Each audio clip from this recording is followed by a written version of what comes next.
Soup मेरे को business सीखना, साथ मिलके बनाते हैं। सबसे पहले तो मैंने चिकन को निकाल दिया, बोनलेस को पानी डाल के रख दिया ताकि मेल्ट हो जाए।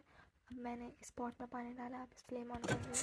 दैन चिकन मेल्ट हो गए थे, फिर मैंने इसको इसमें डाला पॉट में और फिर इसको कवर कर दिया ताकि अच्छे से कुक हो जाए। मैंने इसको निकाल दिया क्योंकि ना इसके चंक्स क्या कहते हैं, रेशे रेशे करने ना, क्योंकि सूप में ऐसे होते हैं ना। अब ये कॉर्नफ्लोर फ्रीज हुए हुए थे तो मैंने इसको ऐसे डाल दिया, अंदर जाके खुले रखना हो जाएंगे। इसमें ऐड कर रही हूँ रेड सॉस, सोया सॉस और ब्लैक पेपर, चाइनीज़ सॉल्ट और मतलब क्वांटिटी नहीं बता रही, इतनी मर्जी ऐड कर लेना भाई।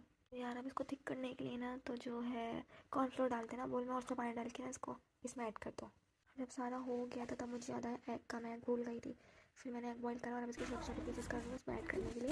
लोग ये बात में सूप बन के रेडी हो चुका है, अब इसको ट्राई करते हैं। मतलब पहले बोल में निकालना फिर ट्राई करना। चलो भाई, मैं तो चली पी रही, तुम लोग को बनाना तो बना लेना। Okay bye.